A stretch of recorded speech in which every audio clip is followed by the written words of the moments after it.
Okie dokie. I think we're live. We have a lot of people here already. Mallory, I'm happy you're here as well. Ashley, hello. Nice to hear from you. Leah, hello. Grace, hello. First time. Oh, okay, cool. Welcome, welcome. Good to see you. Colin is here. Hello, Colin. Hey, Amber. Rula, nice to see you.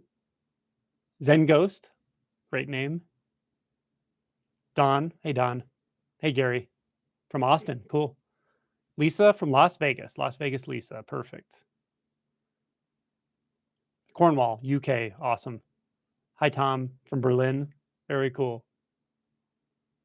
Brent from Los Angeles or Louisiana, but I'm thinking Los Angeles. Denmark. Soren's from Denmark. Hello.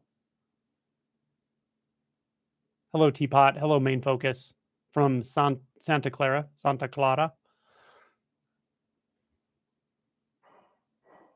Northern Alberta. Hey, Bob. North Carolina. Very cool. You're going to be at the retreat from Bilbao, Spain. David. Bilbao, Spain.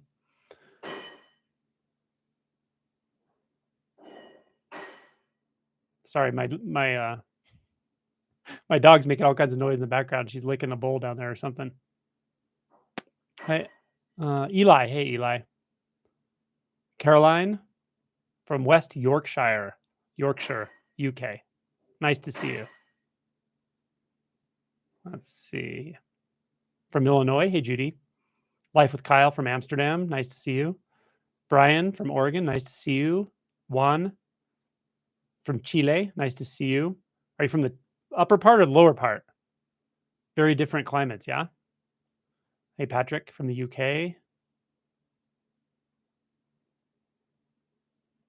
Paul, maybe you go by Paul, sorry.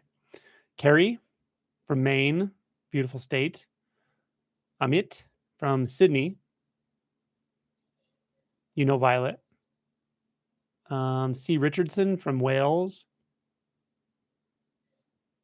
Milagros in Casa from Barcelona, Spain. Astrid and Miguel. Oh, hello. I was like, I know that publishing company. So my book is published in only one other language. It's actually the only company that is, I'm sorry, it's the only language in which my book is traditionally published is in Spanish. The company's called Milagros en Casa, and Miguel is the translator. And I had an interview with both of them recently. So if anyone's interested in reading my book in Espanol, maybe he can put the link here, actually. And that'd be great. Kevin from London. Oh, wait. I think it says London Kali. I'm not sure what that says. Might be London with a letter missing. From Seattle. Hello. She's trying to get my attention. I think she's trying to lick food out of a bowl that's no longer has food in it. That's my guess. Kieran from Enfield. Hello. Juan, center of Chile near the mountain. Cool. Lori from Michigan. Hello.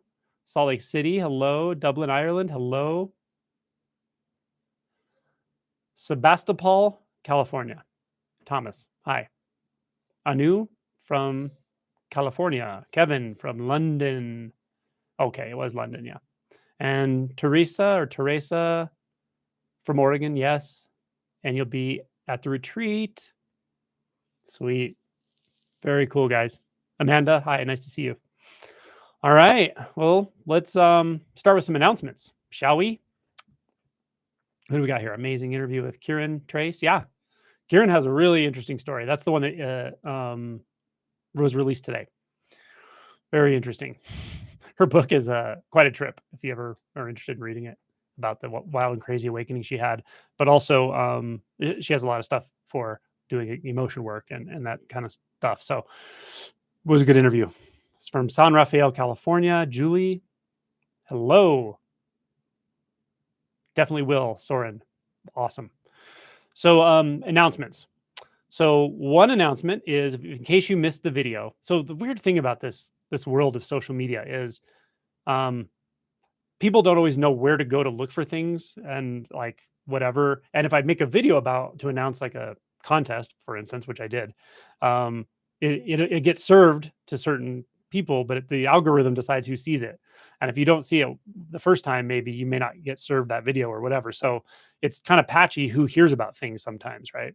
So since I don't really have a central place for announcements per se, it always ends up being YouTube because that's my biggest platform, but doesn't mean everyone hears. So I will make some announcements. So one is I made a video about a poetry contest that I mentioned earlier. But the video has the rules and it has the how you enter it if you want to, and the prizes.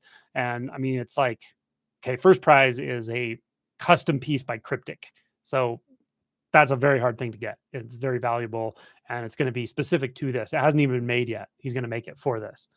Um, so it's going to be awesome. So that's first prize. And then there are other prizes that are all, they're basically, I'm trying to just support artists, right? So they're all either print, like low numbers of series prints by artists like Alex Gray, or there's another, at least one by Cryptic.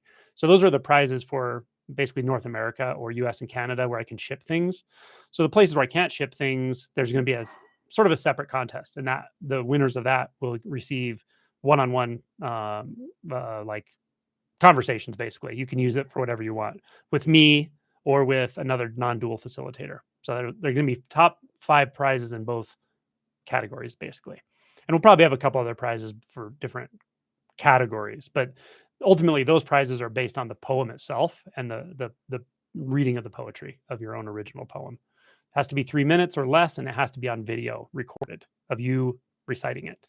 And there are some reasons I explain in the video why that is. So that's the poetry contest. Second announcement I want to make is another video I made an announcement with, but just in case anyone missed it, we're having a retreat in May of 2024.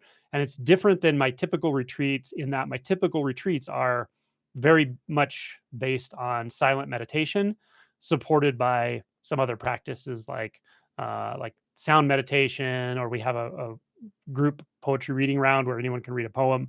But most of it is silent meditation or a talk by me or a guided meditation by me or a Q&A by me. We do those every day. So that's the general structure of my retreats. This one's very different. So I will actually do a guided meditation every day. I will do a Q&A with everyone every day. I will do a talk every day.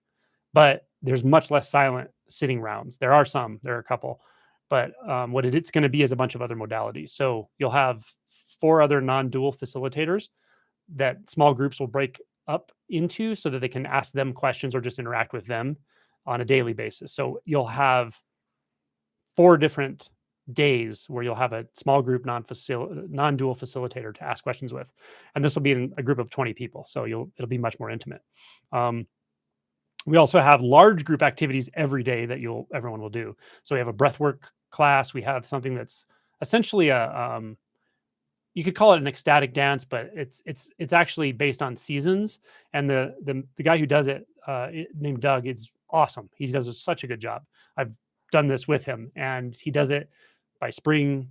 I don't know where he starts, but spring, summer, fall, winter. And the music for each season is different. I think he has you face a different direction, if I remember right. But he does different music, and he kind of narrates the movement and energy like through dialogue. But then he just lets everybody move how they want to, and it's such a blast. It's really fun, and we'll do that in large group. And then we have a hypnosis large group session, which I don't know a lot about, but another friend who helped me collaborate on this retreat, he recommended him. So we have someone to do that. We're going to teach TRE to everyone. Everyone there will learn TRE in small groups. We have another facilitator that I'm not super familiar with, but he apparently does a very, very good job. And this crew, the Wild Health group, has utilized him before, and they said he was awesome. So I kind of talked to him about what we're doing, and he's going to come up with something that's sort of unique to this retreat.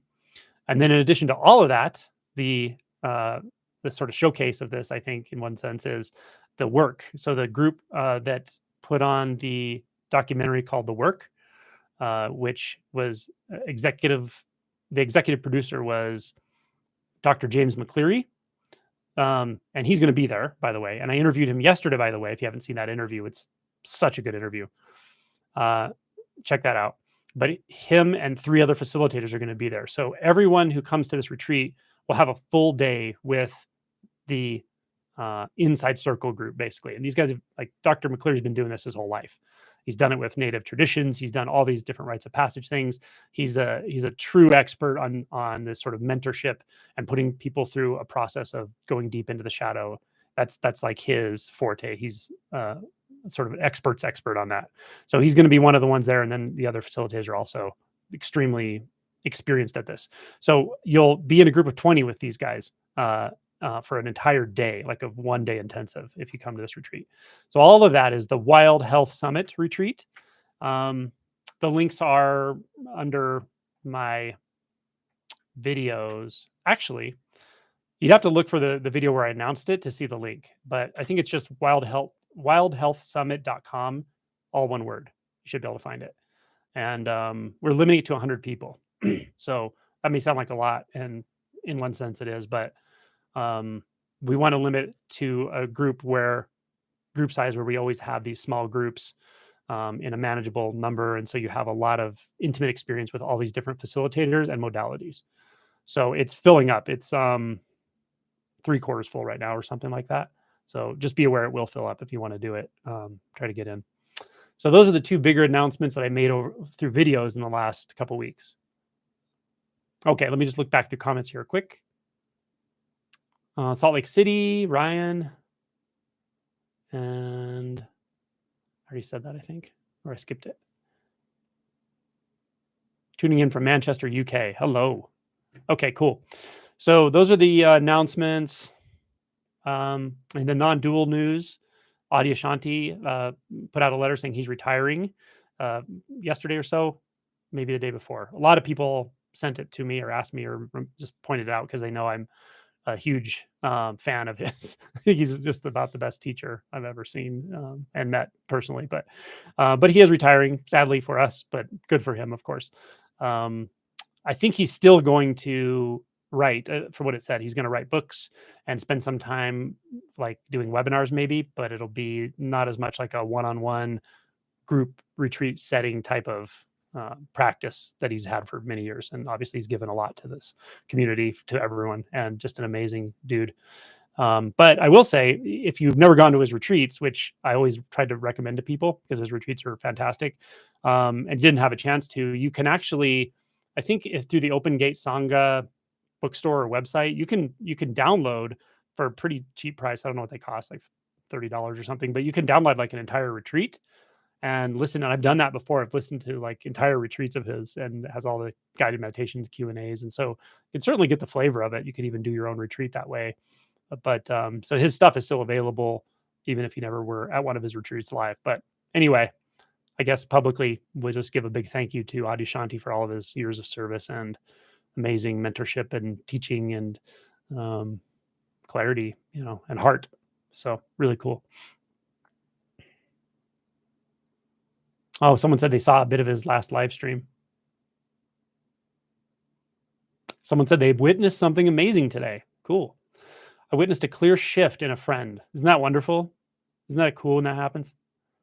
Yesterday, I recorded a pointing guided meditation to him, inspired by his own words. Today, within 5 seconds, I could hear something had shifted in him. Cool. It's neat how that happens, huh? The transmission just goes. It's like light, right? It's like light reflecting off mirrors or something. Okay, Adyashanti, how would you explain the 3 types of awakening that Adyashanti talks about through your own experience, mind, heart, and gut? Was it like this for you? So I totally know what he means by this. I resonate deeply with the way he talks about this, but I will leave his teaching to him because I don't want to, because the way he says it, it's almost like archetypal. You know what I mean? The way he transmits through that terminology. If I were to reinterpret that for you, it may lose something or maybe just inaccurate. So it's not like I never talk about that or refer to things in that way, but in this moment, I just would say, it's his very clear expression that allows it to come forth in those types of words. It's not mine necessarily. So I'm not super inclined to like say that. But I will say I deeply resonate with that, and I think I'm pretty clear on what he means by it. I think it's pretty obvious to me, but I don't want to reinterpret it. Just tuned in from Australia. Good morning. Good morning. It's let's see, 2 o'clock here, 6 a.m. Is that right? Pretty early there. I try to do, as anyone here knows, so anyone who's a new sustaining member, um, I tried to do one live this way and one non-dual, double barrel non-dual every month, um, at different times and so forth. But I try to make one of them available like around this time, around 2 p.m. or so, because it's easier for people in the East, like Australia, Asia. And I'd usually do one earlier, like 11 a.m. or so, my time. That's easier for people in Europe. But I find on both ways, sometimes I still get people from both sides. But it's a little harder for Europe right now. It's what, 10 o'clock p.m. or later, maybe. So yeah, I try to do that. So it's usually one around 11 o'clock my time, one around 2 o'clock my time every month, just FYI. And the double barrel non-duality, probably everybody here knows, but it's a different guest every month, or it has been up till now. So this month will be a very cool guest too. You're gonna love it. 6:15 a.m. Yeah, Cork, Ireland. Hello. I love your country. Okay, what do we want to talk about today? What do you all want to hear about? Here's a question. Okay, I feel like I'm giving up on trying anymore. Today, everything has gone wrong, and my thoughts are loud. I have just found myself saying okay to everything, but I also feel oddly peaceful. Yeah, you're in a good place. It's a very good place to be. Just saying okay. Sometimes it's stated as just saying yes to everything. But maybe yes is a little too emphatic because maybe it's just okay. This is what's happening. This is what's happening. It's okay. Do I need to change anything about my experience right now? Could I change anything about my experience right now? Is there something in here that could stand apart from experience right now? Has there ever been? You know? And when you see clearly that that's the answer to all that is no, there's nothing that could stand apart from experience. Maybe the judgment of experience is a sort of reflection in the mind. Just like you can't walk by a mirror and not have a reflection in the mirror. It's a lot of experiences are just going to cause a reflection in the mind. But the reflection itself is somewhat inaccurate, right? Consciousness reflects in a somewhat distorted way. It has the potential to reflect in very distorted ways.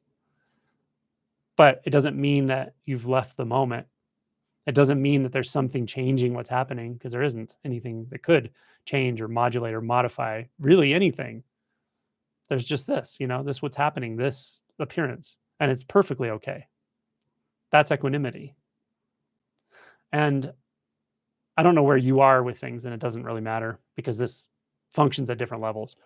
But often when we're approaching awakening or haven't really had a shift in identity, there's just a lot of suffering, and we've been inquiring or whatever we've been doing, trying to surrender, inquiring into thoughts, trying to do nothing, right? Because we watched the non-duality teachers, whatever they call it the uncompromising message, right?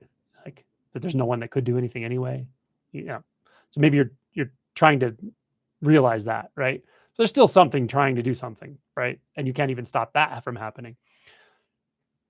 But at some point, the doing aspect of that, perhaps the seeking aspect, but the sense that there's something there, some agency that can force the universe's hand, that can make me wake up, the separate me, or dispel the separate me because it's an illusion. Like, what do you think can do that?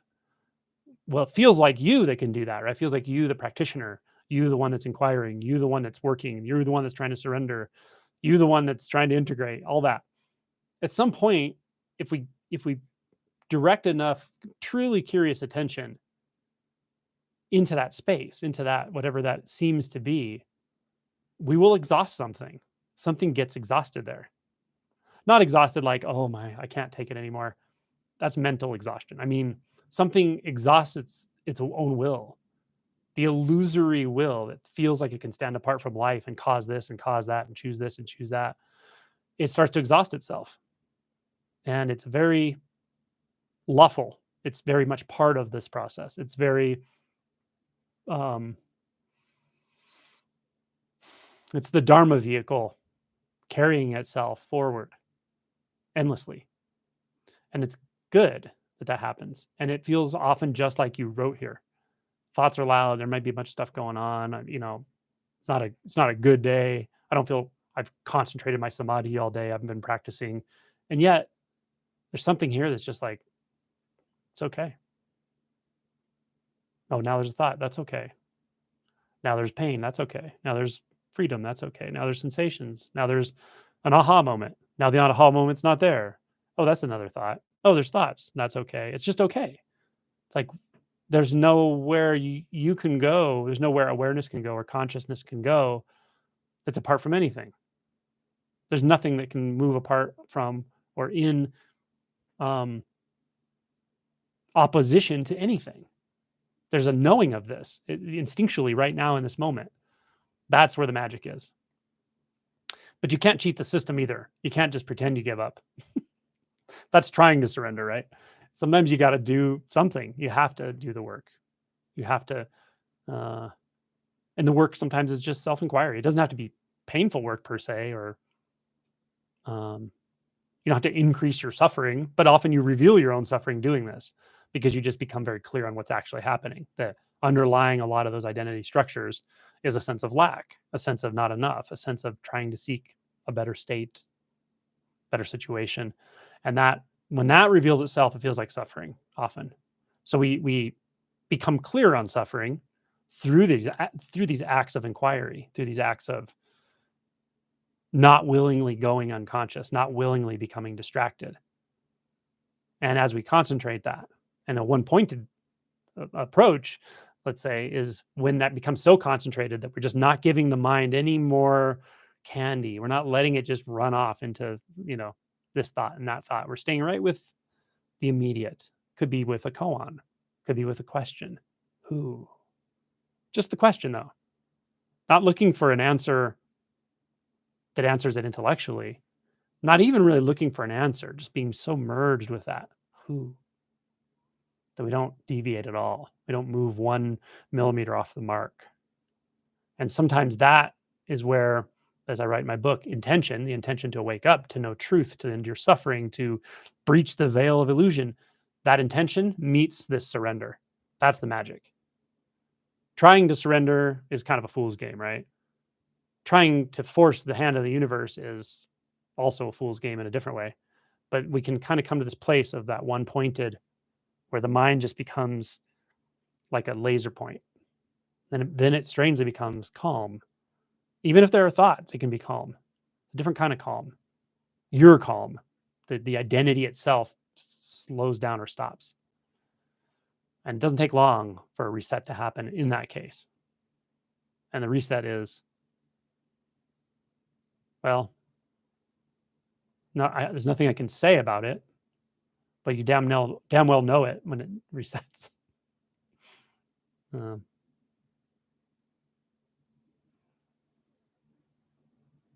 so I think you're in a good place. Globo 90. Tomek, another question. How to deal with sexual energy? It's seldom talked about. Hold on, I think I just lost you here. Sometimes if I scroll it one little bit, it scrolls a whole lot. Okay, here you go.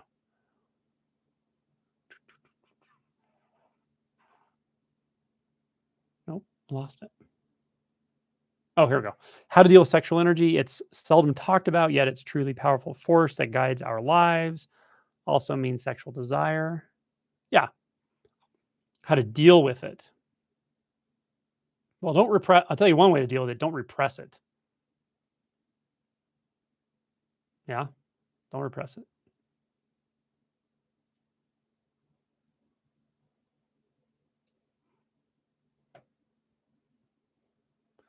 at some point, I think you find, or I found that it really is just another sensation, but it's a very powerful sensation in the body and in the whole energy field when the sense of the body is not necessarily there. But when it's not encapsulated or enclosed by the mind, when it's not, that's repression ultimately. Um, then it feels like it's almost like the whole body. And then it feels like it's the whole body room world. And being willing to not act upon it, not turn it into a story, meaning who it's about or what I need to do about it, or that I can't handle it, or that I need to repress it, or that I need to indulge it. Not turning it into any of those kinds of stories will teach you so much about energy, about energetics. Um, that at least again for me, at some point, it's not a problem. It's just another energy, but it can be a powerful one, and it's not sexual energy, and it's not even the act of sex or the implications of sex, in my opinion. That is the problem, and when I say problem, I mean the spiritual problem that goes back centuries. Why do you have to become monastic? Why do you have to take vows of celibacy? Why is there so much emphasis on that? Isn't that repression in one sense? And I'd say it can be for sure, and in some cases it absolutely is. Right, when we see um, traditions or systems or religions where something about that act of repression can come out in very harmful ways. Right, I won't mention any very large, probably the biggest religion in the world names, but that can happen. So I'm not saying there's anything wrong with monasticism or celibacy. What I'm saying is be careful when you try to repress something that powerful, especially if you do it systematically. Um, it may be not the most skillful means because there are different ways to explore it, even in relationships and so forth, to where you just become much more accustomed to what it is. You're not afraid of it. There's not a whole bunch of loaded subconscious material keeping it pushed down. That's repression, right? So what I was starting to say there is, I don't think it's actually the problem. The problem isn't sex itself, and the problem isn't the sexual energy itself. The problem is are are massive amounts of unconscious material that's already there that you adopt as a human being as you grow into an adult, and it gets activated by sexual energy. It gets, yeah, I would say that it gets the repression gets activated by sexual energy because partially it's been attributed to that in the past, especially in some cultures where there's a lot of sexual repression. I would say the West is kind of like that. The United States can be like that in various parts of it.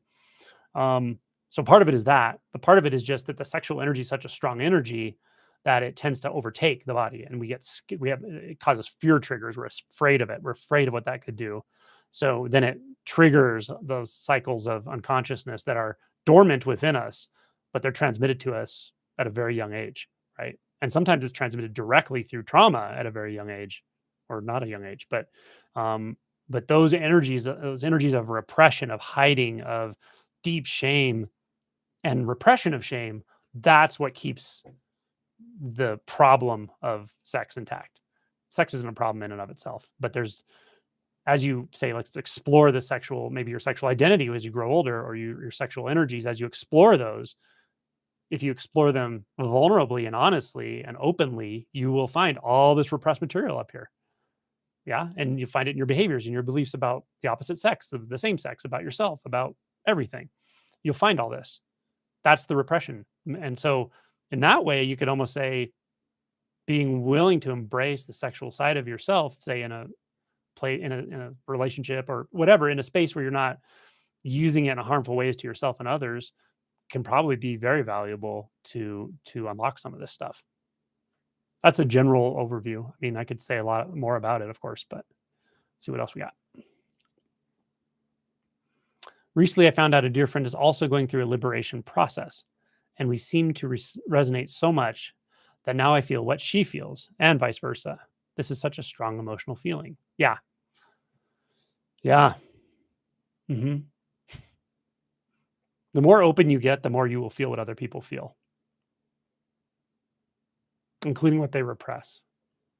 and what they don't want to feel. I mean, it's just how it goes. The more it just gets more and more. It doesn't get less and less. So what I will say is you learn to develop energetic boundaries, behavioral boundaries, boundaries around how much of it's your business, you know, um, not absorbing too much of other people's suffering. Everyone's different with this, but for me, I had to learn this because it's very easy for me to absorb suffering from others. And because your capacity becomes more and more and more for it. But I had to learn that it's not always skillful.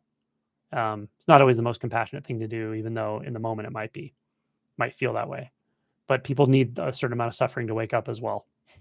I'm not sure if you wanted to hear all that, but it's just one of those things that you're going to notice more and more. You'll notice it with a certain person, like this is probably a close friend or partner or whatever it is, someone you're close to, but you'll notice it with others as well over time. And it's just one of the deals when the the boundaries and identity, the illusory boundaries and identity just dissolve away with identity. Then how it's sometimes it's even hard to differentiate, like, what am I feeling? What is that person feeling? Um, and so forth. But in certain practical ways, it can be really important to know the difference too. Otherwise, enmeshment can happen and dysfunction based on that. So cool. I'm happy for both of you. Okay, Ryan, what do you think about energy work? Can one person really use their hands and mind to move around the energy of another person? I would say stay away from stuff like that. Just my instinct. Is it possible? It's possible. A lot of things are possible. But why would you want to do that? You know what I mean? Not you, and I'm not picking on you or saying you in particular. I'm just saying if that's something that's you're interested in, like, explore. Why would you? Why would anyone want to do that? What would be the motivations? What would be the utility of doing that? I'm very much about anyone who watches my stuff knows generally I'm very much about autonomy with this. I don't want people to give the potential for your you realizing your true nature. I don't want anyone to put that in the hands of some supposedly enlightened teacher, including myself, anyone. Like, it's just it becomes another kind of identity or a fixation to believe that that other person's the one with the power to wake me up, whether it's through touch or energy or speech or presence, because they're not really. Now, that doesn't mean transmission doesn't happen, because it does for sure. So perhaps there's a teacher who just transmits through physical contact somehow, maybe, or energy or something. I can't discount that outright, but if a practitioner were to ask me this, I would say just develop your own realization, meaning do the work yourself for your own direct insight. And if at some point in the future, the answers of this kind of question, they may become clearer to you. Now, I'm not discounting things like a TRE facilitator may be able to help you physically adjust how that energy is not transfer, but the energy release of the body is moving in that moment, or a yoga teacher who can help you by helping you with your asanas and things like that. Like, there are very practical ways of working with things through modalities. But when we talk about insight, which is what the core of what I talk about, that's what I'm here to do with this stuff, is talk about insight, awakening, realization, liberation. I'm very much about individual autonomy when it comes to your practice, because our tendency to get enmeshed is strong. It's one of the last things to go, actually, even in deep stage realization. The most easiest way to hypnotize ourselves, fool ourselves, or become deluded is often through relational stuff. At the same time, some relational stuff can be incredibly powerful and liberating. So it's there's two sides to that. Okay. Can you speak to the advantages and possible traps when your liberation process is in resonance with a close friend going through the same process and it seems to accelerate the process? I would just say the benefit is it's nice in those moments. If you're with a sangha, which is a group that all really seems to be on the same page as far as awakening, people are truly waking up. There's not a lot of complicity with staying asleep in the group and all that. That's great. That's a blessing. But don't count on it. It may not last forever. Group can break up. You could have to move. things change, right? Same with any individual, a friend or a lover that's like, oh, they're waking up, I'm waking up. But it's so easy to turn that into another identity, right? And you may hit a barrier you can't navigate um, with them or vice versa. Like, so generally what I'm saying is things can change. And you're going to have moments like this where you feel this massive resonance with another person or a group or a teacher. But if you keep feeling into it, often you'll find, oh, I see, I'm starting to identify with that. Right. My identity wants to grab onto that, wants to turn realization into that. But ultimately, this is kind of related to the last question I answered. Ultimately, realization is a very solitary process in a lot of ways. Now, if you'll have Dharma brothers and sisters and friends and colleagues and all of it, but just be aware, just be alert for identities forming around that. Kevin, is there a useful way to conceive of God for an ex-fundamentalist? Fear of punishment, negative afterlife, etc. To me, those are like different things, right? The God part, and then the fear of punishment, negative effect. I feel that some traditional groups use the fear and punishment and negative effect stuff. Partially, they use it to keep you in the group, to keep you believing about God or whatever in the way they want you to. It's fear and punishment that's used as um, a coercive tactic to make sure you believe what this group believes, even to the point where it's like other Christian groups that you don't believe what they believe, right? You believe what we believe, right? So it's a lot of group stuff. It's a lot about manipulative human group tactics, I think, actually. At the same time, it's also a part of us that's easy to trigger or easy to access. Fear is an easy thing to access in people, largely, especially when it comes um, comes up around things like losing validation, losing acceptance from a group or a family, because these are tied into some of our very fundamental fears: fear of being alone, fear of losing validation from your support system, right? So there's a lot of internal reasons this works and gets triggered, and we also come with a lot of times these fears of not being good enough, right? So it's also an internal process. It's also an external process, and it can be used very deliberately to just coerce people into believing and staying and all of it, right? So the whole fear thing is something to look into in yourself and really ask yourself, does that actually have to do with my experience of God? What is your experience of God? I don't know. You'd have to tell me. And then if it gets merged enough, your experience with God, if it gets clear enough, if it gets seamless enough, if it gets non-dualistic enough, then does it need a label anymore? What is God then? What is God apart from what you are? What is God apart from what awareness is, or consciousness, or presence? And whatever this is, doesn't need any of those labels anymore. So I don't know what God is to you, but it can become a fixation, like a label for something that's beyond labels. You know, Christianity doesn't talk in this way a lot, but I think like Zen does. Like there was a quote in one of the Zen books. I think Philip Kapleau Roshi said, "If I talk about Zen, it's not Zen I'm talking about." It sounds like circular logic, but it says something very important. But we Christians don't tend to say, if I talk about God, it's not God I'm talking about. But that's true.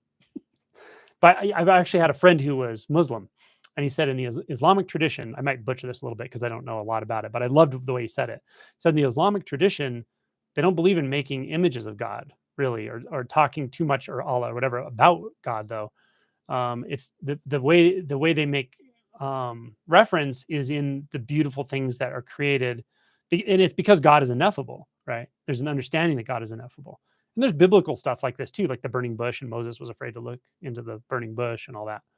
But so there are references to that, or the unpronounceable name of Yahweh or whatever. But I think it's been lost a lot of that ineffability. But at some point, it's becomes quite ineffable, but very difficult to talk about. I can't talk about what liberation really is. I can't talk about even what awakening really is. But through practice and through insight and years of sort of integrating all that, I've gotten to where I can kind of point to it for people and reflect it in them because it's innate to everyone. but I really can't actually say what it is. And I'm not afraid to say that. So don't let your own idea of something become an obstruction to what it actually represents or what it's pointing to. That's about all I can say at the moment. I don't know if that's helpful. What do I mean that there is no world? You mean that in a metaphysical way? Well, if we're going to talk about meaning, we're talking a little bit conceptually, right? So then I'll ask you, what do you mean by metaphysical? What do you mean by that? Okay. True School 78. Currently in deep stage realization where now it's clear that the rage transitioning to sadness, then tears are not mine. Almost as if I pick up everyone's repressed energy. Yep. And it comes out through you. Yep. That's very much what it's like. There's a lot of grief that comes with this, grief specifically.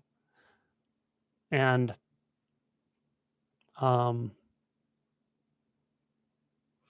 usually by now, where you are with things, probably you don't have resistance to the grief.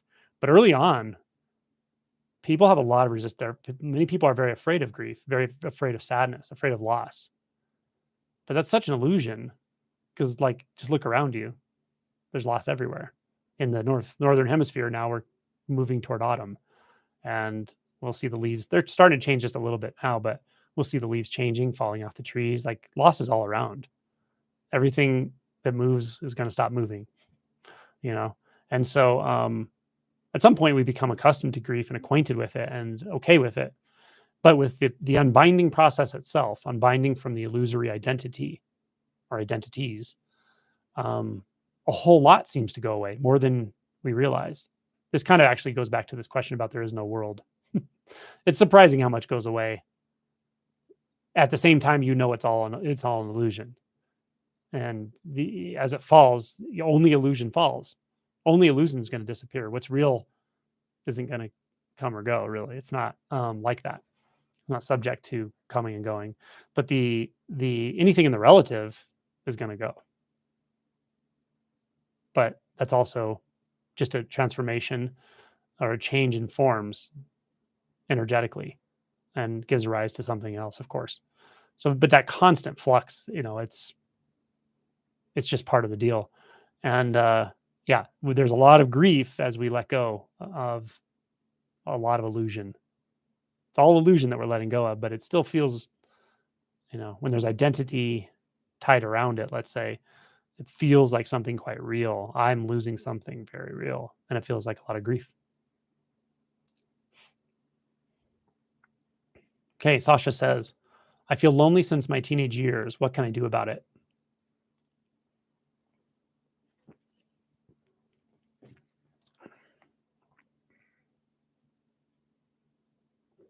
Well, ultimately, I don't know if you can do this, but if you could do this right now, what would be the value of not resisting it at all? Of it not being a problem at all? What if there was nothing in you that thought it should be different than it is? How does it look then? That's the best gift that can be given. But it often has to come in its own time. Stop trying to fix it.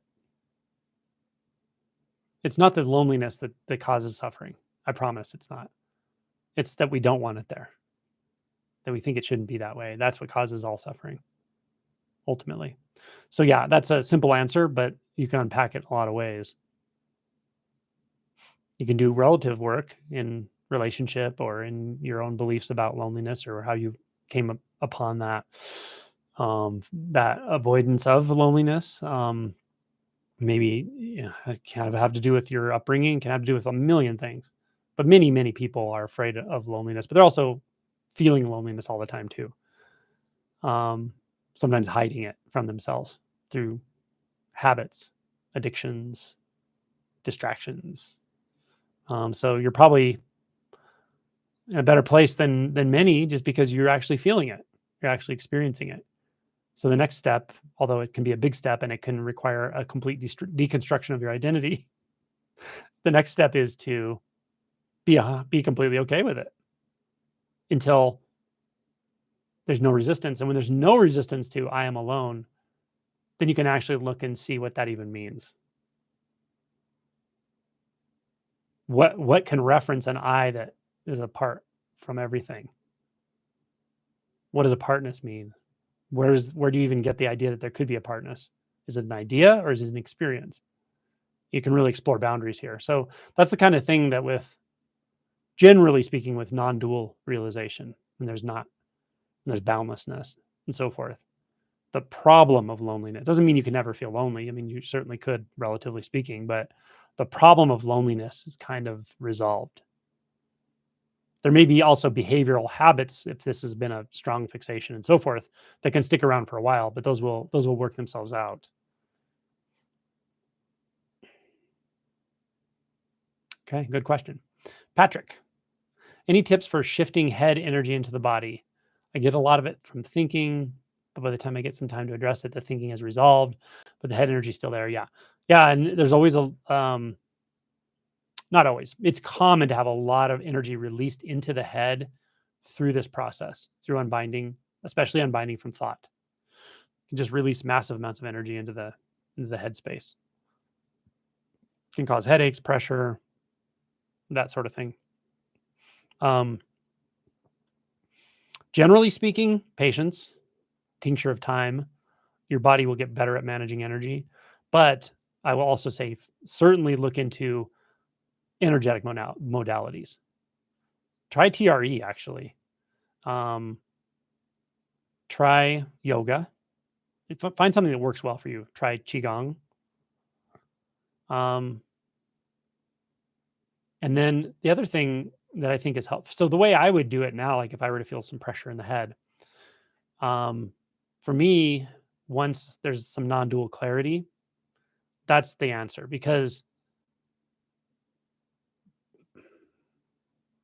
practical life can call on you to move your attention in ways that are, I don't know about unnatural, but they're not really, they don't lend themselves to regulating energy, this kind of energy very quickly or well.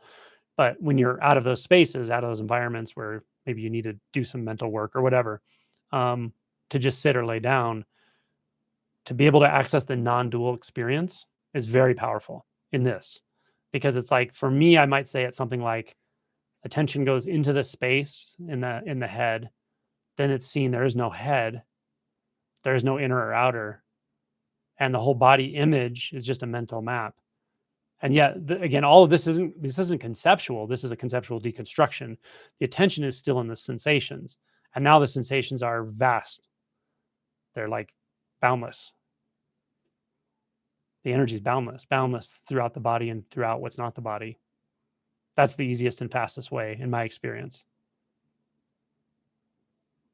But short of that, try different modalities like TRE is a free one. Um, you can do things like, oh, there's a Zen teacher who's talked about this, like Hakuin maybe. Someone probably knows the golden liquid. So, but butter? Did he say butter? Something is like something melting on your head, but it melts very, very slowly down. But it's like a thick liquid dripping down through your head or over your head, over your back or into your spine.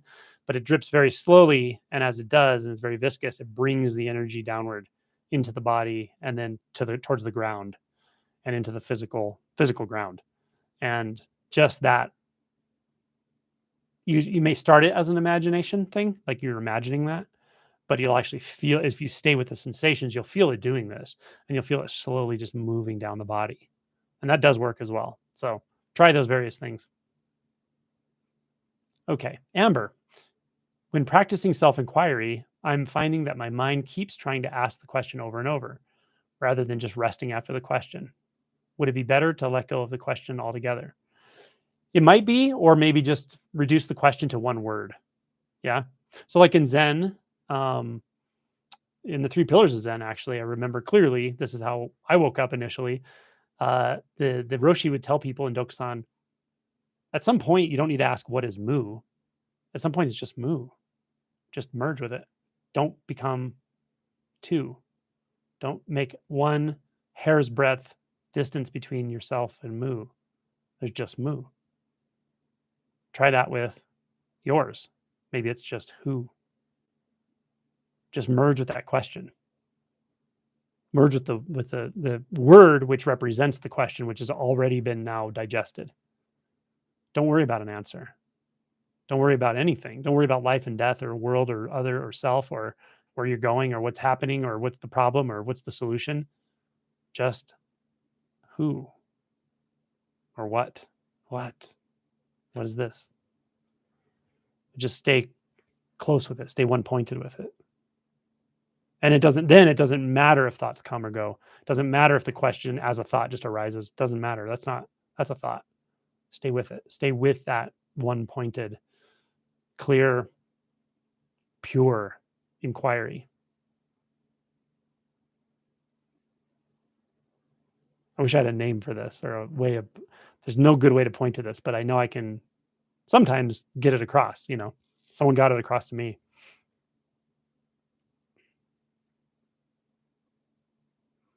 Okay. Well, let me just skip down a bunch. Let me see here. Okay. Oh my goodness.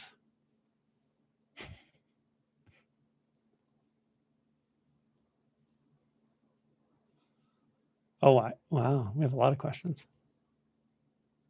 Okay. I think I found us. That really helped. Okay, good. Globo said that helped. Okay, good. Eli. It's either Eli or Ellie, sorry. E-L-Y. I'm thinking Eli. How do you think about balance between regulation of emotion work and inquiry process? Feels like my inquiry is ahead of my nervous system, hitting fear, bottom falling out, glimpses very often. Really depends where you are. I don't worry about emotion work and integration too much before awakening, unless someone really feels inclined to do it, because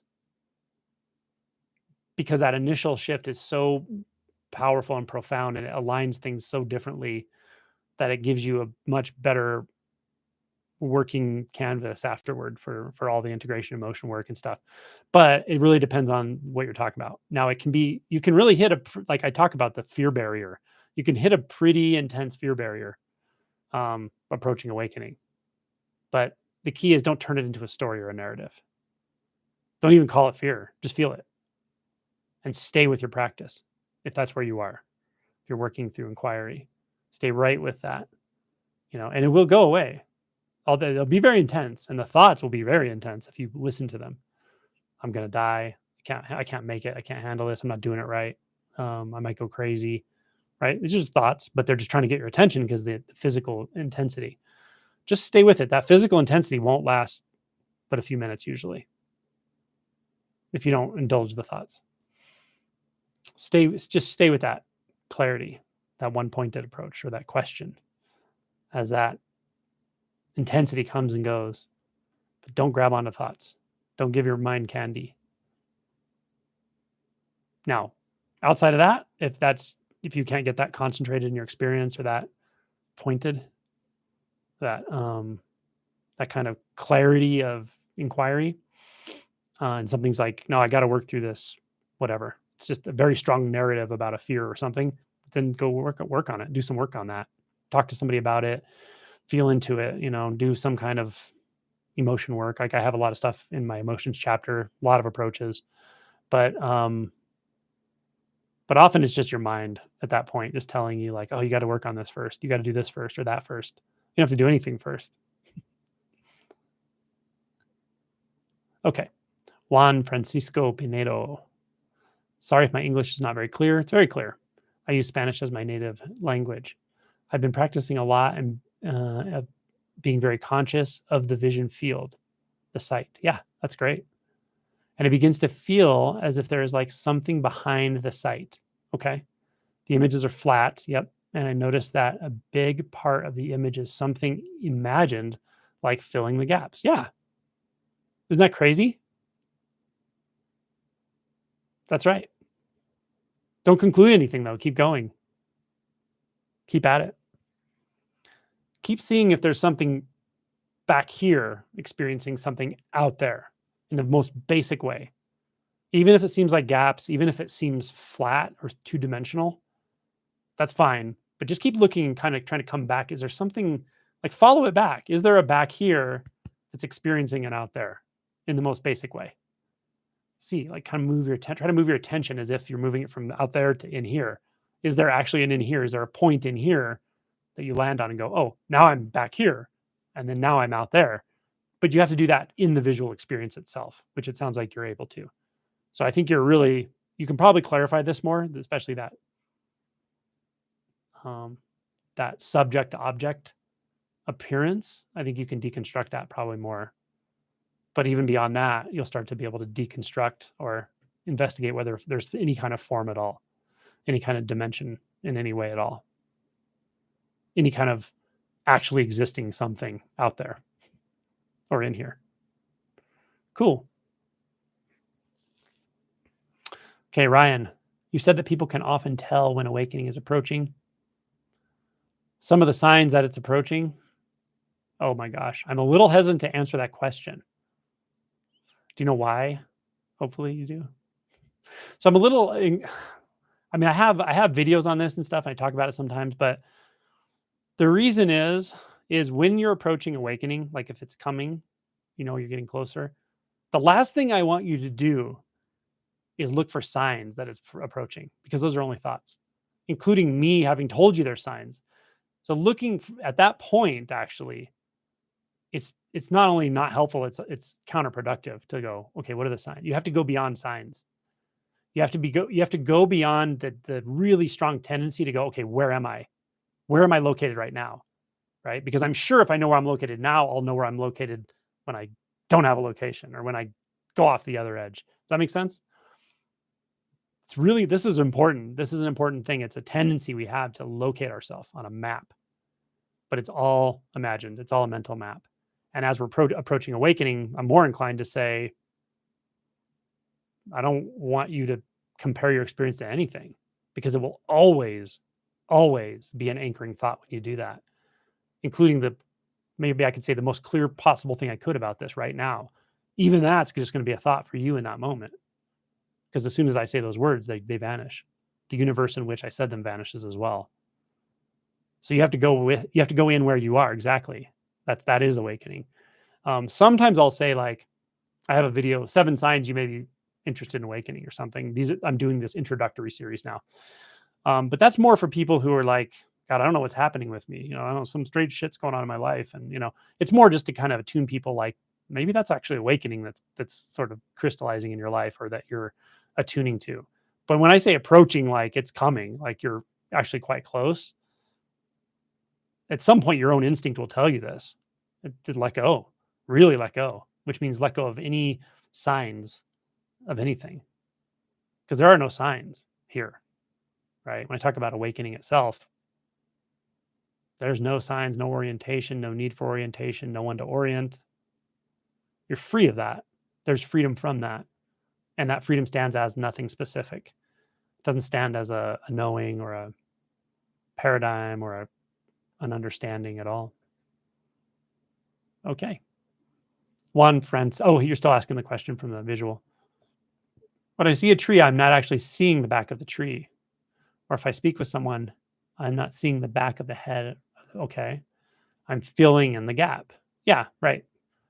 Neither I am not seeing my body when I'm looking at the landscape, and it is very tricky. Well, yeah. Right. When you're looking at the landscape, you don't see anything of your body. You might see your hand in the periphery or something. But even that's a little analytical, right? Because what's seen is just what's seen. That's it. That's all that's there. But we believe there's something more there. There's the seer of it. There's an over here that somehow sees an over there. That's after the fact, though. That's actually added after the fact. It's not in the actual visual experience. And that's what I think you're very much starting to see clearly. And I think you can see it just a little bit more clearly. A little frightening. Yeah, exactly. And that's okay that it's frightening. And it is exciting as well. Yes, very normal. People sometimes do get a different kind of fright when it's like, whoa, it's like you're going to disappear into this stuff. And you kind of are.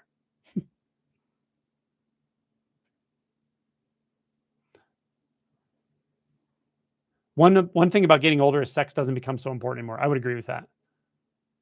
Doesn't necessarily become unimportant, but it's not so charged around your identity either. It's not like such a big deal. I guess our bodies just get used to more intense sensations, and it's not so intense anymore. It's not so triggering or whatever.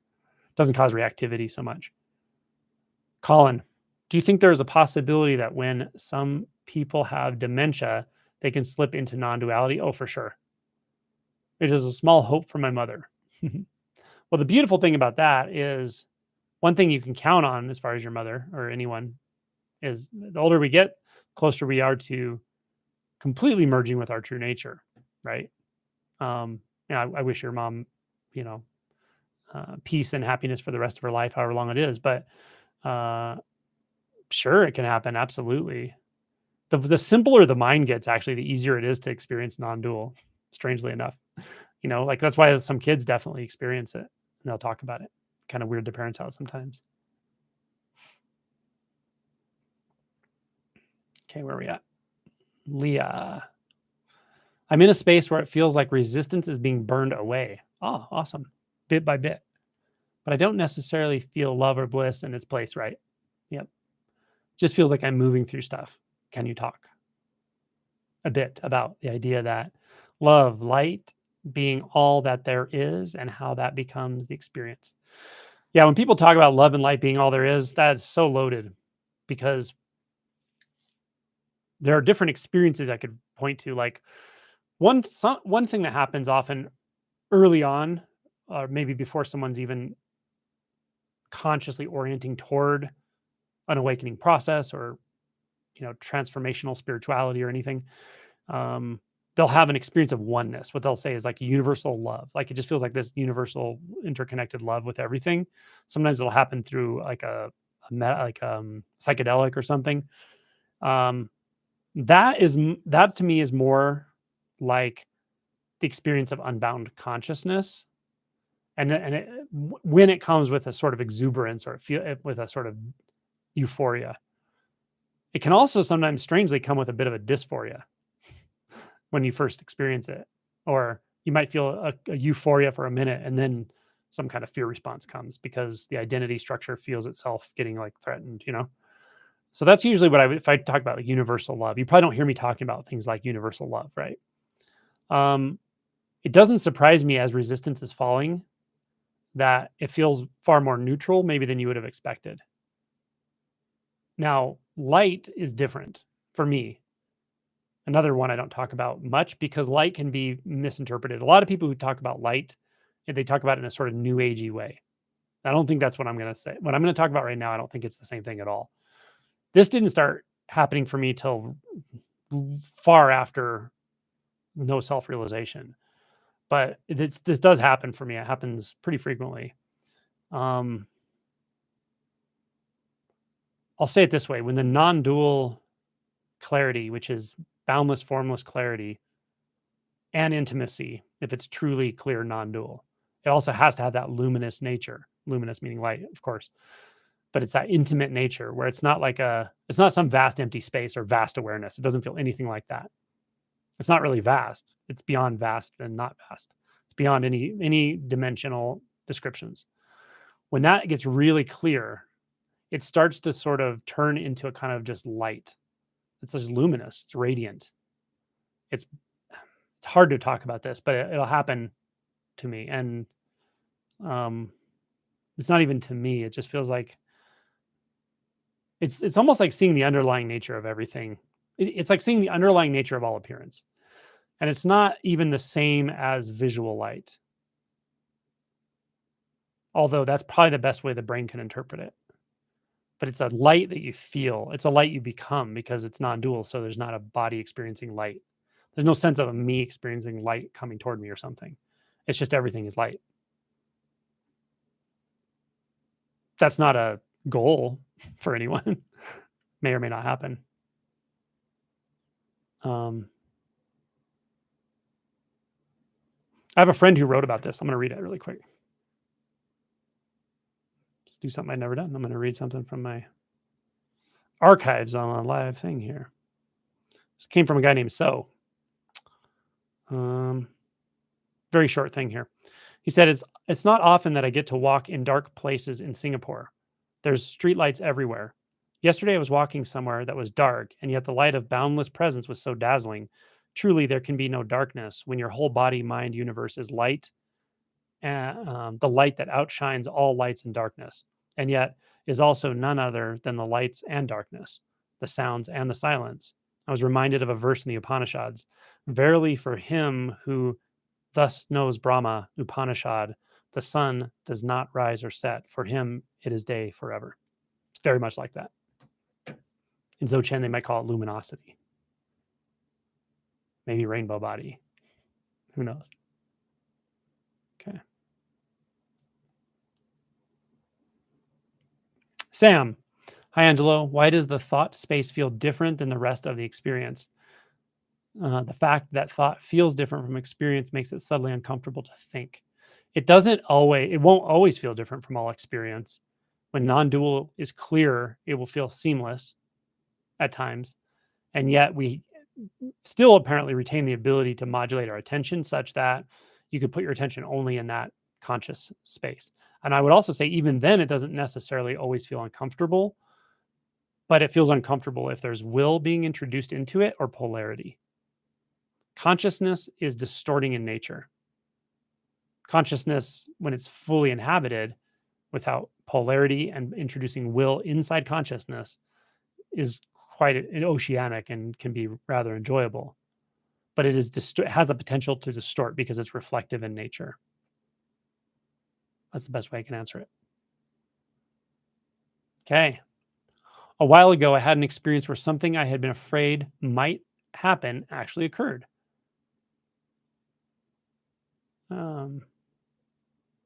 I wasn't sure whether the fearful thought was an intuitive reminder or if the experience of the event was a manifestation of the thought.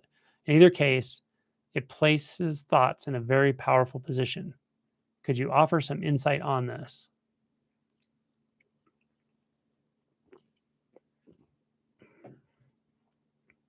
Well, I would just offer the counter example. Have you ever had something where you're really afraid of something happening?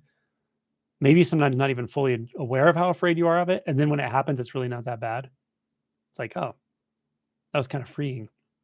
I've had things like that where it's like based on like a humiliation kind of thing or embarrassment, like a fear of embarrassment. And then when it happens, it's like, oh, well, now I don't have to fear it anymore. It was the fear that was the problem. So,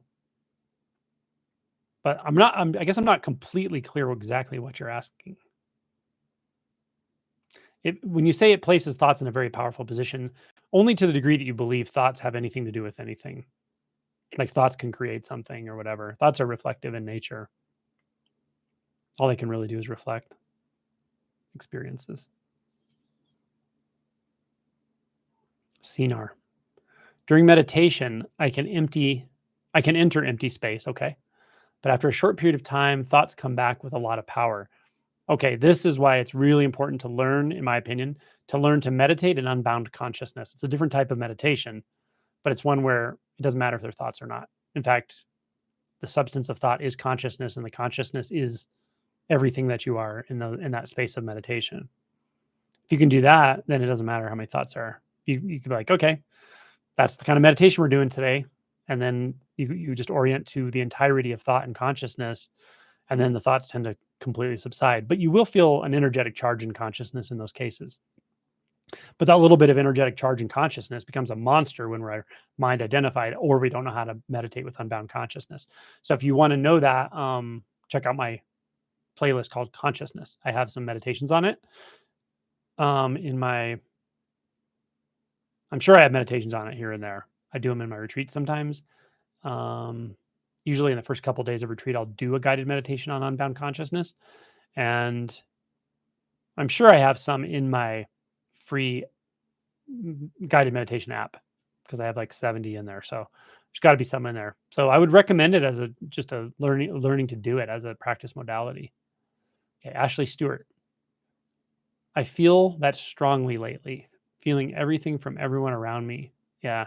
Sometimes I don't even realize it's right in the moment. Yep. Until I feel like someone zapped my energy, if that makes sense. Yeah. Or you start seeing the world from their view, like you start experiencing what they're experiencing and you believe even the thoughts are yours, but they're not. And then you get away, you're like away from a certain person and it's just gone. You're like, oh, Interesting. Healthy versus unhealthy boundary post-awakening. Well, I don't think there are really unhealthy boundaries, really.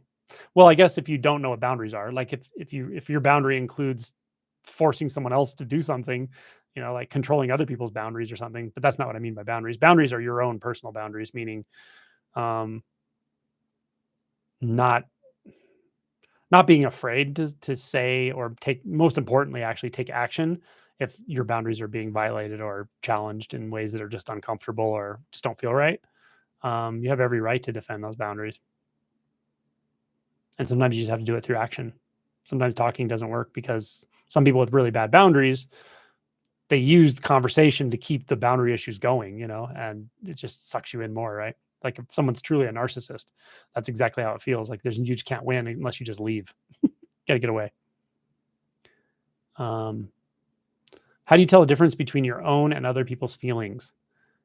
Well, in one sense, they're not different in the moment because of empathy, human empathy, right? So let's say, I don't know, you're in a group and someone starts telling a really sad story and everybody in the room is empathizing. Everyone might be crying. The sadness really is everyone's. We're all feeling the sadness, right? So it is yours. But it's like, whose responsibility is it?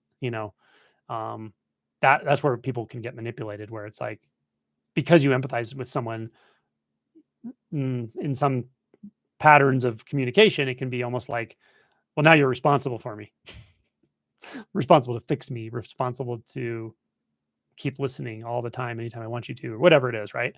There can be enmeshed types of behaviors around boundaries. But in the moment, yeah, the emotion itself is shared. And that's a kind of beautiful thing about being a human being.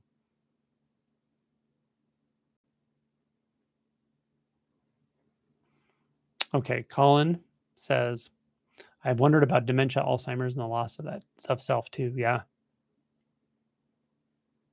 Well, it's funny because, in cases like that, Alzheimer's or other types of dementia, um, as they become more severe and advanced, you kind of revert, right? You become almost like a baby again, like lose coordination, lose sense of boundaries, lose control of your bladder and bowels, lose ability to take care of yourself, right?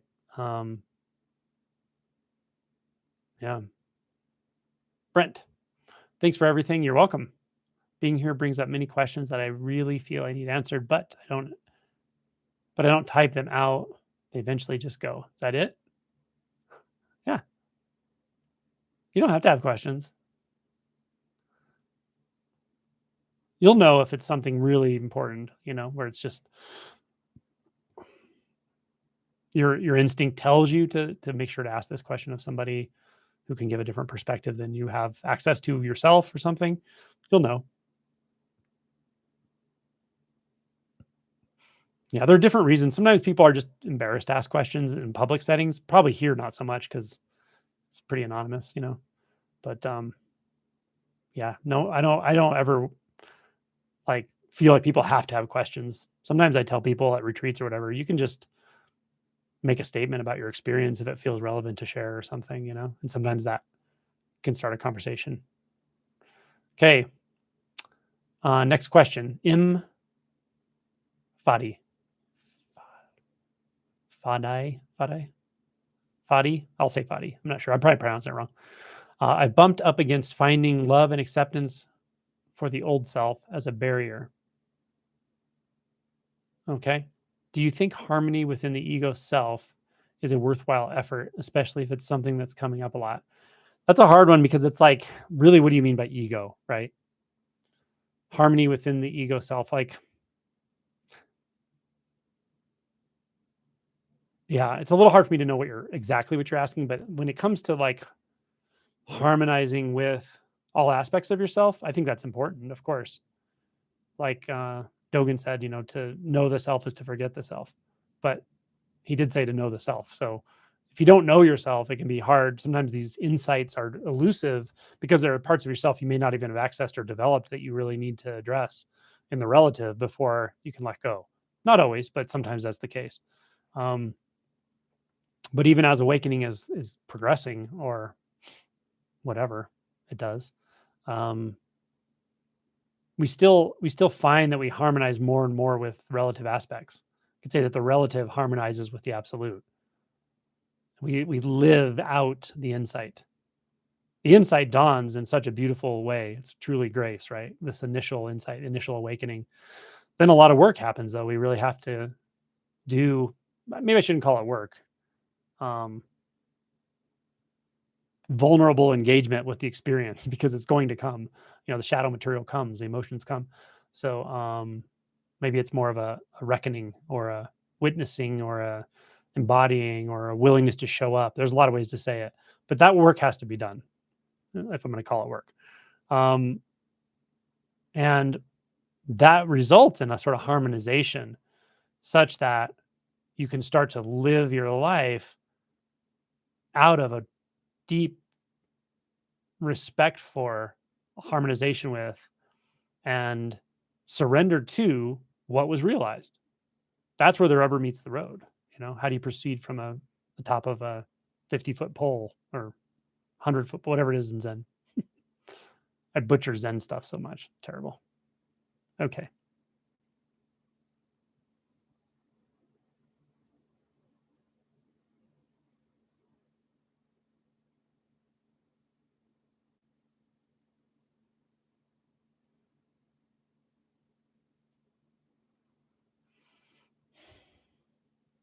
Okay, here we go. I think I've found my way back. I've had a rough history of identity fragmentation, and it just seems creating harmony requires compromises that no part is happy with. Perhaps, yeah. Yeah, I mean, and it really, yeah, if you've had identity fragmentation or trauma causing that and so forth, um, I do think a lot of relational work is probably very helpful. You got to balance that very carefully when we're talking about deconstructing identity here, because when I talk about deconstructing identity, I'm not talking about neglecting or negating your relative identity, and your relative responsibilities, including your psychological responsibilities to yourself. If you have fragmentation, or you have challenges there, like, definitely take care of that. There's help out there, and there's good therapists and different modalities and all of it. So for you, it may just be a bit more of a balancing act to take care of that part of yourself. And I think over time, as the harmonization gets clearer, the sense of compromise will lessen.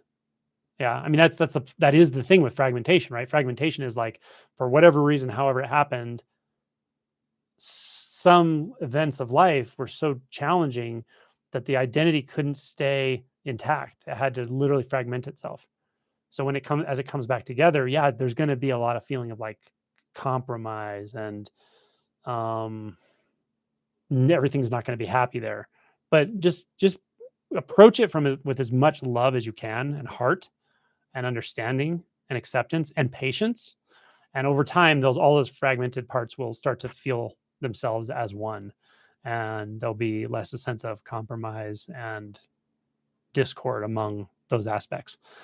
Understand too that happens with everybody. It's just that someone with a fragmented identity, it's more stark, it's more obvious, and it's probably requires more work to integrate. But Amanda Language, the soft ointment meditation. Oh yeah, there we go. Yeah. All right. Mallory. Perhaps my share was inappropriate. Oh gosh, did I miss something? Sorry. I might have missed what you said, because I don't remember reading something from you. I try not to skip things, but sometimes.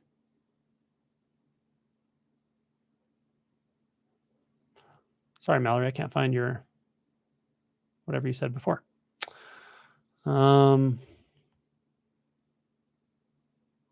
Okay, Ryan.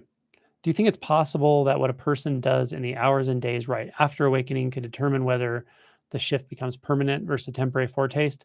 No, I don't. So when I talk about awakening, it doesn't become a temporary foretaste. Awakening is an awakening. It's definitely a transformation at the identity level. Foretastes are before that, in the way I use the term, pre-taste or foretaste. So they're experiential. So you could say the whole experience is there, but it remains an experience. The identity hasn't changed. And that when the identity shifts, changes, it doesn't change back. It doesn't mean you always feel all blissed out like you do right when it happens, because you won't. So does it ever become immediately permanent, abiding awakening? I don't think it ever does. Even people who seem to suggest it does sometimes, I don't think so. I think it takes some time afterward. That's just my opinion from what I've seen. But you will often have a honeymoon period. You will feel quite enlightened for a few months. There's still identity operating there. It's just you overlook it a lot. It's hard to notice it because the identity has become so fluid at that point. But at some point, it becomes obvious there's a lot of shadow stuff still there to work through. Okay, Carrie. Recently had an experience where my body was threatened and could respond with calm to avoid harm. Awesome. The body was scared, heart pounding, adrenaline high, and at the same time felt perfectly fine. Oh, that's awesome. Yeah, I know what you mean by that. That's equanimity. Leah.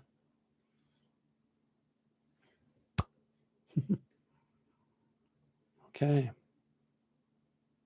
Sherry, or it's probably Sherry or Cherie. I shared an experience I had of anger with you in text on a video. You answered, anger is the protector of the barrier or something like that. Can you elaborate? I think I remember this, but I might be wrong. I'll remember what I remember, and I think it was you. But I remember someone saying, like, watching one of my videos, this was extremely triggering. I felt this intense anger. They didn't seem to project it onto me, but they definitely related it to the watching of the video. And when I hear that, what I sense is, like, I'm pleased by that, right? Because spirituality can stay very superficial for a long time in people. And I think some types of teaching or some types of tradition sometimes even contribute to that, talk about love and light all the time and not talking about shadow work, talking about peace and union and not talking about investigating your identity. To me, that's a massive disconnect. This is about identity. This whole thing that's what this is about. Ultimately, it's really about investigating the nature of identity, right? Who or what you are, but being willing to let go of the illusions. Yeah.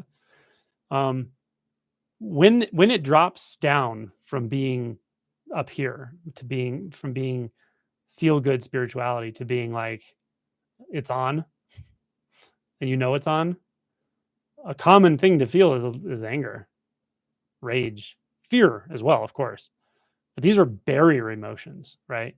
Anger or rage is there to protect you. But if you watched a non-duality video, are you physically threatened? No, you're not. But something's threatened, right? That the anger feels that. That's identity. So that means that something's working. Now, the result of that in the immediate doesn't matter that much to me, meaning that person might get pissed off and turn my videos off and never watch them again because they think it was bad somehow or whatever. But that doesn't matter. 2 years from now, that seed that's planted today may start to germinate. Maybe they'll have a tragedy in life, or maybe they'll just start seeing things very differently, or start realizing, oh my God, I suffer so much. And then something will remind them, oh, yeah, it's something about the way I'm taking myself to be that's causing all this suffering. I'm the one resisting life. So sometimes these pointings can be very direct, and sometimes they can result in a barrier emotion or the guardian emotion like anger. But that's okay. You know, I try to temper it. Like, I try not to constantly push and just piss people off, because I probably could, but that's not skillful. And, some people utilize anger in very unproductive ways or unconscious ways. But it doesn't mean anger is bad. It just means we have a dysfunctional relationship with it. But aside from that, it's not uncommon when you start to really get to those boundaries, the boundaries of your identity, one way or another, that you suddenly see rage come up, rearing its head. That's what I meant. Okay, we got Paul. Prior to awakening, what do you think is value or pitfall of nothing and labeling technique as a help? Okay, wait, let me reread this. Prior to awakening, what do you think is value or pitfall of nothing and labeling technique as a help? Oh, so I think you're talking about sort of like Vipassana, labeling, just this labeling experience, which is a little bit of an active. It's a slightly active version of natural meditation or shikantaza, right? Just noting or labeling.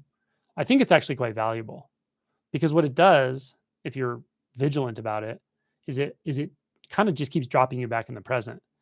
Because a thought noticed as a thought is just a thought. But when we don't notice a thought as a thought, we are mind identified, we're thought identified. We're in la la land. And sometimes we're really in la la land, like not even aware of our own environment around us because we're so in our heads.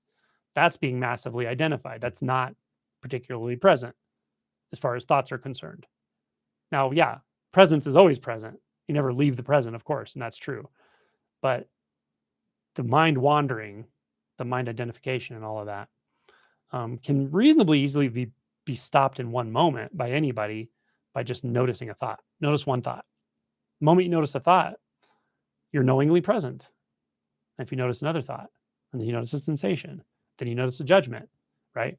So that kind of noting can be a very valuable practice for many people. And I think that's what you're asking. If not, let me know. Okay, Ashley said, yep, I have had that happen frequently. I find my mind has a way of making things worse than how they actually are. Yeah. Experience is the best teacher, isn't it? One way or another. True school. How can I have energetic boundaries? Work with humans suffering from cancer so it's becoming progressively heavier the more identity goes bye-bye. Interesting. What's becoming heavier, well, I'll just say this. Investigate what it is about for you that's becoming heavier. So it's weird, isn't it? Like you can start out even being around dying people, people suffering. And if there's a lot of mind identification, you can not realize how much that can affect you, right? Then the more you wake up, the more you're like, oh, I can't actually filter out the emotional connection anymore, can I? I can't filter out the empathy with that being anymore. But it goes deeper. There's deeper insights, right? A deeper insight is, why does it, what aspect of them am I empathizing with? And what are my interpretations of what that means? Is it my own body I'm afraid to let go of? My own health? Or is the boundary between me and them disappearing such that I can't go, I'm the clinician and they're the patient. They're the dying one. I'm the one that's healthy, right? We don't notice that we're doing that, but we are until we're not. And when we're not, we feel empathy, right? We feel a different kind of empathy, and we might feel some grief for that boundary disappearing, from the convenient way we can separate ourselves from the suffering of others, the suffering of the world. There's some grief in letting go of that too, right? So there's so much to, I can't tell you exactly because I haven't talked with you. There's a lot to investigate here, and you're in a great profession for that, right? I have a couple friends who are Zen monks, and they work at a hospice. It's a Zen center that's actually also a hospice, and so they work around dying people all the time.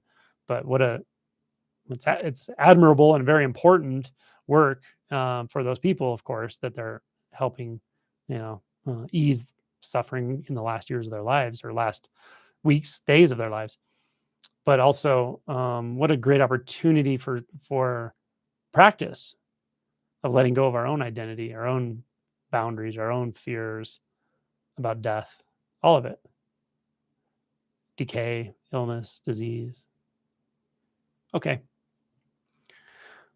Thank you, Angelo. When it happened, it was not as bad as I had imagined. Yeah. Thank you for the kind reminder. Who believes in the power of thoughts? I have listened to too many manifestation techniques. I know. I try not to like publicly discount other teaching styles or whatever. But on occasion, someone will send me, hey, have you seen this teacher? And I maybe I don't know about them. And I'll listen to a little something from them. And they start talking about that. And I'm always like a little like, I don't want to discourage anyone from listening to anything that they think is helpful. And I don't want to criticize their teacher or what they're interested in. But if they go, what do you think about it? I usually just say, I like some of it. And then some of it I find, I'm not sure how clear this person is on the nature of thoughts, right? Like you can control your thoughts and then you can control reality. Well, good luck in a hospice, things like that, right? That's how we fight everything. We fight through the illusion of thought. We fight everything. We fight, resist everything. I find much more freedom, and paradoxically, the feeling of true freedom of God. I almost want to say freedom of choice, but it's not a personal choice. But the freedom and fluidity of creativity is really only available once those illusory identity structures have dissolved. So it is a paradox, because you do find a place where manifestation comes very naturally, but it's not through controlling thoughts or something like that, right? It's not through control. And that's the mistake, in my opinion. It's through surrender. Okay. How to listen and empathize with those you care about without feeling sucked into the negativity. That's tricky. I kind of mentioned it above. It's like empathy is a neutral experience, and in the sense that you could say it's admirable to be able to empathize. It's a beautiful part of being human, and it is, of course. It's a part of our bonding and all of it. At the same time, it definitely gets co-opted by manipulative people, and there are manipulative people out there. So there are people who will manipulate you for your sympathy. They will find someone who acts on sympathy and manipulate them. That happens. They may not know they're doing it, and a lot of people don't, but they are doing it. So you can be manipulated because you sympathize, right? And so forth. So again, this comes down to like boundaries, learning boundaries and learning when it just doesn't feel right. I find it just to be situational. It's to me, it's always meaningful to empathize, but how you act toward that person in regard to what you're empathizing with, is the key to whether or not you have good boundaries.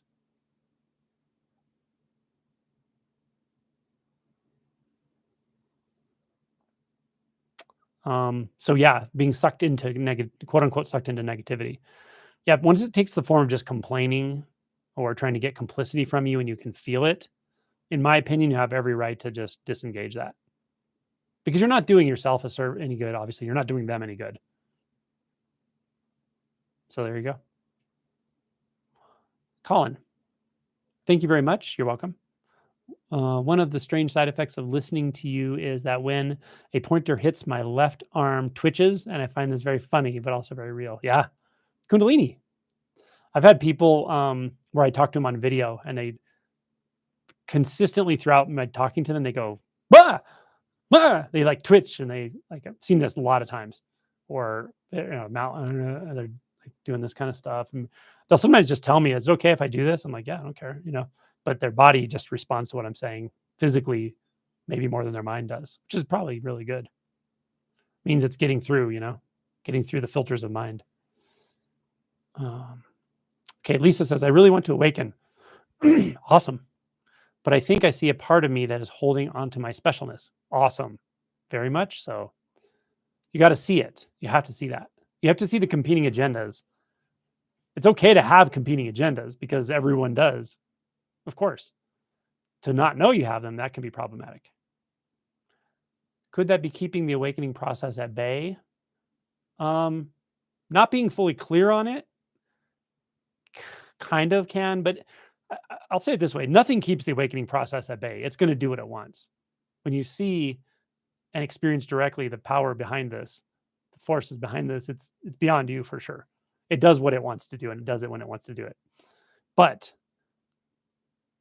cultivating the soil can be a process that is more direct and less direct. And the less direct version of it is distraction, right? And distraction is much more prominent when we're unconscious about something, when we don't realize, oh yeah, I definitely have a competing agenda. I want to wake up, but I probably more want to have the relationship with my perfect partner. Or I want to wake up, but what I really want is wealth or something, and I'm not minimizing those things. You shouldn't either. You should actually be honest with yourself. Wanting resources, including the resource of a companion, all these things, these are very human. We all have those agendas. We all have those drives at some point in our life and in various ways. Um, but to completely ignore one aspect of that, it's often going to have effects you don't see because it's unconscious. That can be not necessarily detrimental, but it can be distracting, is what I would say. But I think you're fine in the fact that you're recognizing it. Look into it deeper, even sometimes, or even work on it. Maybe it's a relationship thing, maybe it's a career thing, and just, you can always straighten out that part of your life in the way you think you need to, and learn and model other people who have succeeded in those areas or whatever it is. Do that at the same time as you're giving this other part of your heart and your attention to awakening. There's nothing wrong with that. It'll balance out. Okay. Patty. This morning I shared with my group at Spiritual Center that I was struggling with childhood trauma memories. Okay. We did 3 primal screams together today, and it was amazing. I felt heard and supported. Oh, I love it. Yeah, that's great. That's awesome. Brent, could you speak more about non-dual facilitators that you can put us in contact with? Yeah. Josh is great. Josh is I don't know his website. On Facebook, he has a group called So Awake, SO-Awake. I think that's probably his URL is why he uses that. He's really good. Violet's really good. Violet Synergy. Both of them may have a bit of a waiting list. Lisa Carnes is good, but I don't think she has an open list anymore. I don't think she has openings anymore. Suzanne Chang, for sure. Chris Guimond.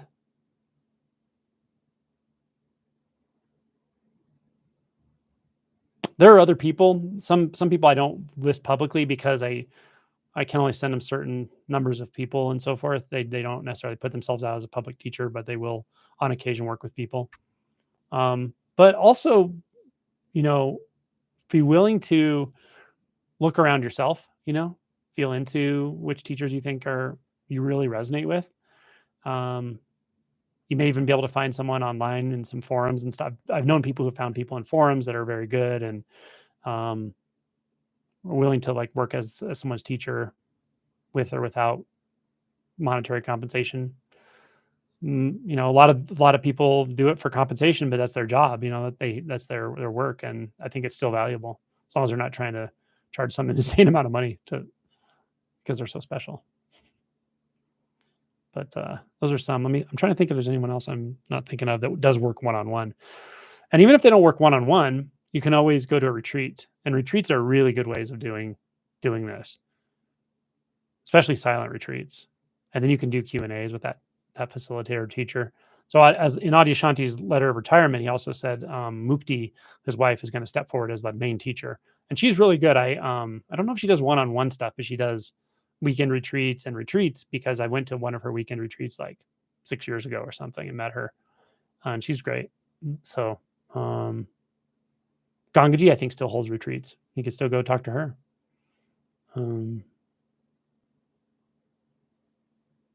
Rupert Spira doesn't do one-on-one, I don't think, but he does retreats. Yeah. So just find who resonates with you. Francis Lucille, find who resonates with you or you resonate with.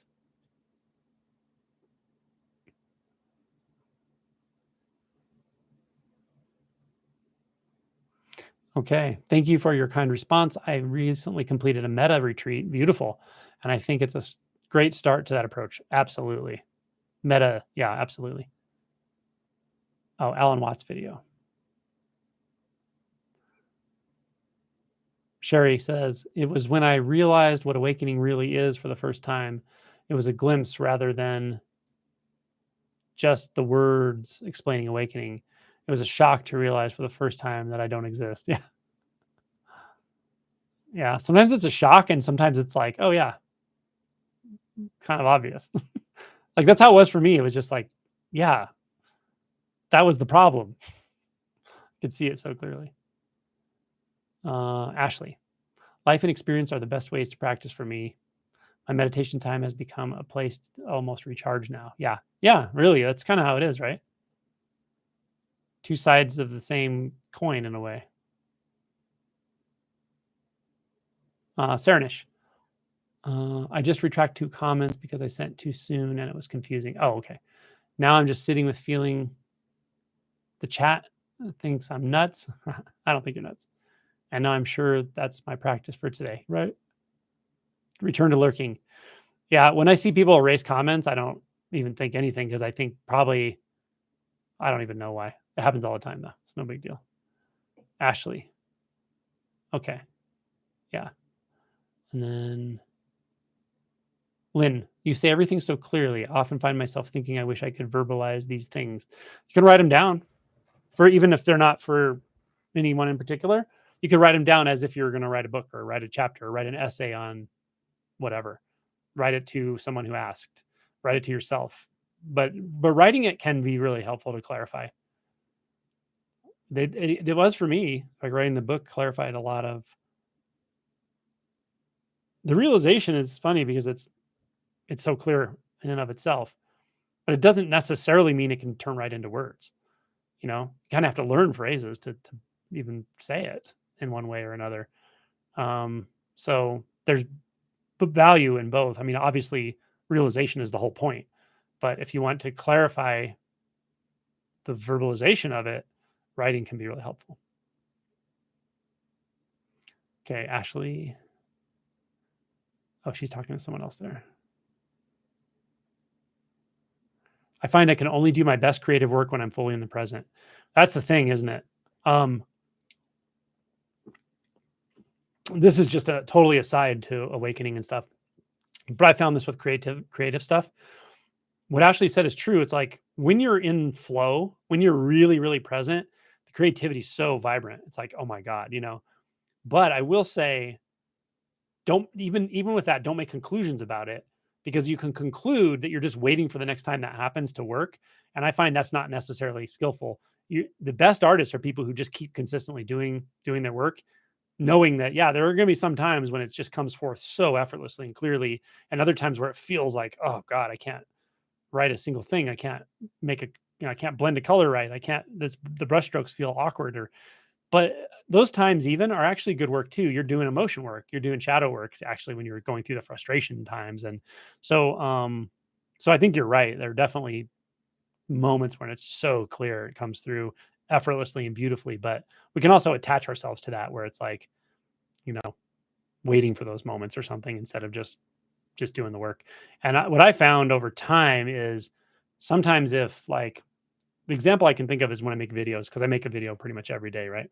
So some days I'm like, I don't have much time to make it. Like I have to go to work and I have a bunch of stuff to do. And like there's really a lot coming. And I have like, okay, I got an hour. I got to get on this quick. So, and then I'm maybe like, whatever, not feeling like super, super present. Like for me, presence comes and goes too. There's always presence here, but sometimes it's just very, very clear, luminous, non-dual. Other times it's less so. So it may not feel like super clear, um, at least I don't know, through an interpretation sort of thing. But I'll make a video really quick and I'm like, okay, whatever. Then I even kind of think like, I'm not sure if that was that great, but it was okay. Sometimes that's the better videos I make. Like sometimes people will be like, wow, this was such a powerful transmission. And if I reflect on the space I was in, I wouldn't have guessed that was going to happen, but you never can tell, you know? So sometimes, even though it doesn't feel like the most creative flow happening in the moment, for me, sometimes it still gives a really good result. So, but if those moments are really nice, those moments of creative flow, they're really powerful. Okay. Ryan, what can you say about gradual awakening? How common is it? How does it tend to unfold? Well, I think, how are we doing on time here? So I think that the idea of gradual awakening versus sudden awakening is a little bit misunderstood in my experience. The initial awakening, Kensho, in from what I've seen, is always a sort of moment. It's a momentary thing, but There are people who take years and years and years to get to that point. Um, but usually, pretty much without exception, I think that would tell you that that wasn't their priority. That wasn't their full priority the whole time. Like it was sometimes, and then they got distracted, and then they had kids, and they did this, and they did that, and they, and there was something. But there was a point when they usually realized, like, okay, now it's full on. This is getting all my attention right now. I'm not going to negotiate anymore. Often that's when it comes pretty quick. And then, they kind of notice, yeah, I have actually done a lot of work all those years. I've done the emotion work. I've done a lot of work for this. I've done a lot of insight work. I've learned to cultivate a lot of deep meditative states. Like all of that is valuable. It's not for naught. But the actual shift in identity itself is often very quite momentary, even with a quote unquote gradual awakening. So I don't know if that's helpful, but it's a combination. The actual shift in identity isn't slow. I mean, I don't know how it could be actually. And I don't think I've ever seen it be slow.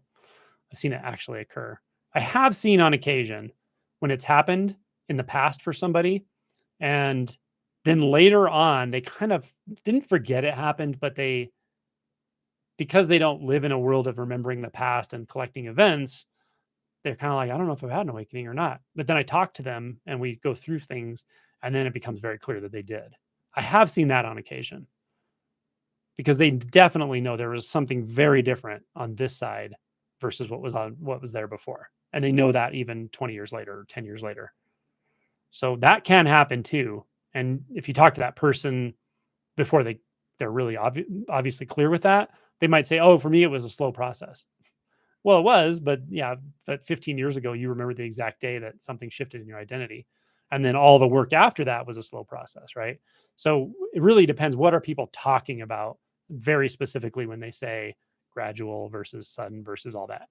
But I mean, the actual awakening, the Kensho event, the non event, the cessation event is usually a point in time. Thank you again. You're welcome. Lubina, nice to hear from you. It does what it wants.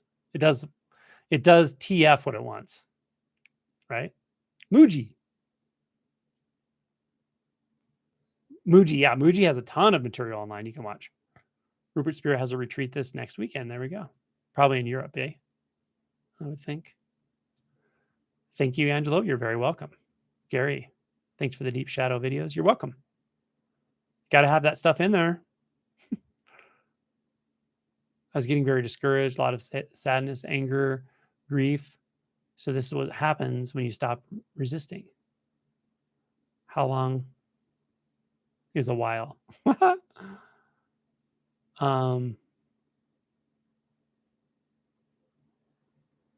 not 100% sure what you're asking there, but yeah, the shadow stuff is very important. Emotion and shadow work, it comes for everyone, and somatic work, I'm not sure in the past, like traditions where they don't talk about that stuff. I don't know why they wouldn't, unless they don't really know what awakening is, like in some groups or something. I don't know, but it comes. You got to do that work, Sometimes you sort of transmute it through sitting, like in Zen, like there's a lot of physical and sometimes emotional pain with just sitting. It's a very solitary process, kind of austere process. But I mean, years and years and decades of that, it does something. You do your work through just physical pain, I guess, almost. Okay. Mallory says, okay, wasn't meant to be. I feel like I'm missing something that you're trying to say, Mallory. Sorry. I must have missed your comment or something. Kevin, seemingly endless amount of murky, dark energy entering my experience for about a year. After a while, it gets neutralized. Okay, good. But then more will appear. I keep hoping it'll end. Well, does it have to end?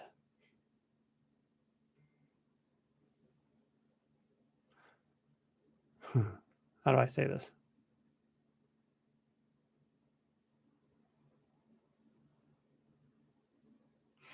The belief in it having to end it's a breadcrumb. It's like a hint at a whole other way you're looking at this as an event, something that's happening to you, something you're becoming a victim of in a way. I'm not saying it like that dramatically. I'm just trying to,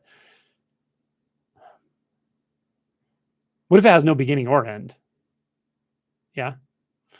The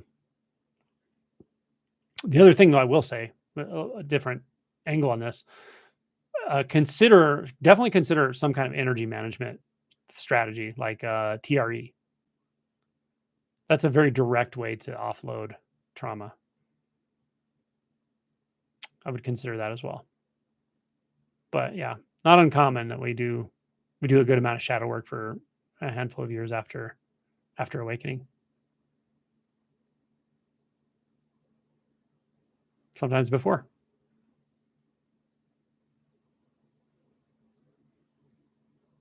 I think I missed Mallory's question again. Holy moly, wait a minute. Okay, I'm going to find it this time.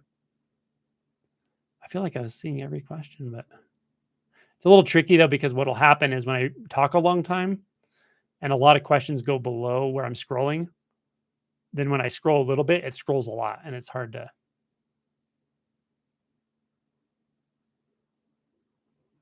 I'm going to find your question, Mallory. I'm going to. Maybe.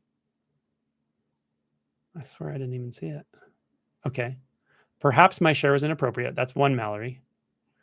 Then I see Ryan, Leah, Sherry, Paul, Ashley. I wonder if you're putting something in there that's making it so I can't see it, like a link or something. I don't know. I'm scrolling through literally everyone and I'm not seeing Mallory again. Sorry, guys. You can email it to me too.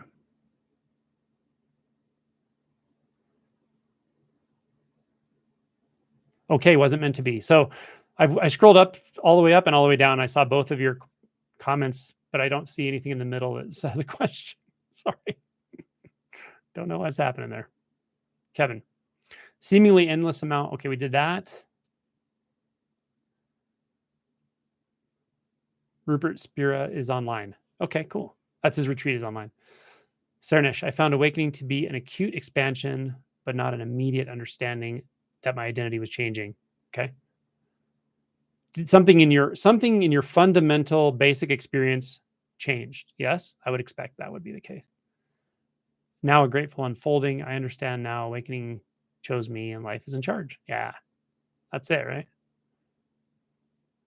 Kieran, thanks for your clarity. You're very welcome. Yeah, someone else said, Mallory, your comment is not showing up on my feed. Don't really know why. Weird. I see right here where he said weird. I don't know if it's on these comments, but like comments under my videos, if someone posts a link in there, like a URL, it'll automatically filter them out. But I can post a link for some reason. I don't know if it's like that in text chat though. So I don't know, Mallory. Sorry. You can message me if you need to. Bob, thanks. Got to go. See you, Bob. True School, thank you so much. And every human on here, I know, right? We might even have some non-humans on here. Unicorns. Who knows? Who knows what we're talking to here? I didn't see Mallory's question either. Okay, there we go. Her timestamp is 3:23. Weird. I don't know if I see timestamps here. So I'm not sure about if I can find it that way. I had to switch from top chat to live chat, and now I see it. Well, I don't know what I'm on. I thought I was on live chat. How funny. Amanda, can it be typed again? Maybe someone who sees it can type it into here and say it's from Amanda. Amanda, I'm sorry, Mallory. It might be that Mallory's question was more than the allotted characters. Oh. You're welcome, Mallory. I think it has to do with this live chat versus top chat. And I'll be honest, I don't even know the difference. I only can see what I can see. Very cool. Well, y'all, it's been fun. Make me some poetry videos. Prizes are good. They're really, really valuable. Really fun stuff.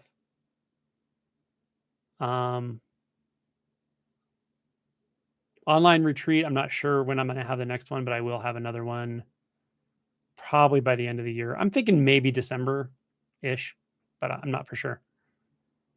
Hey, Kate. Hi, bye. Keep showing up on the end. Thanks, Grace. Top chat message. Interesting. Okay. This says top chat. Some messages, such as potential spam, may not be visible. Live chat, all messages are visible. Oh, okay. Interesting. Thank you, Lisa. Thank you, Greg. Thank you, Main Focus, Lynn. Thank you, Mallory, Soren, Ashley, Amanda. Thank you, Brian. Thank you, Gary, Lori, Jenny, Bob, Kieran. Thank you all. Y'all been awesome. Good questions, good conversation today. Yeah. Enjoy the rest of your day, everybody. Thanks for all those who got up so early and those who stayed up late. We'll see you for Double Barrel in about a week, actually. I think it's next weekend. I'll post it very soon, like today. So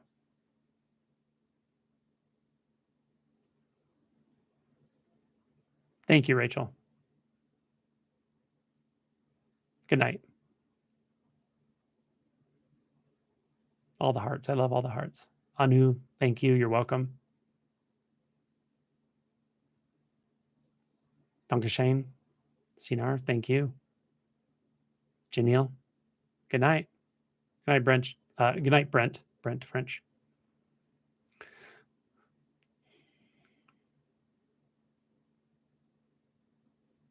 Gracias. Oh, I didn't tell you guys. I started a Spanish channel. So I have dubbed videos into, I have 2 channels now that are non-English. So Hindi, and there's one in Spanish. I haven't even announced the Spanish one at all. The Hindi one I announced very briefly somewhere. They're AI dubbed, but I think the dubbing is pretty good. Doesn't always match the voice pace, but I think the translation itself should be pretty good. So I'll post those. Maybe I'll make a video about them soon and just announce it. Yeah. Thank you all. Good night.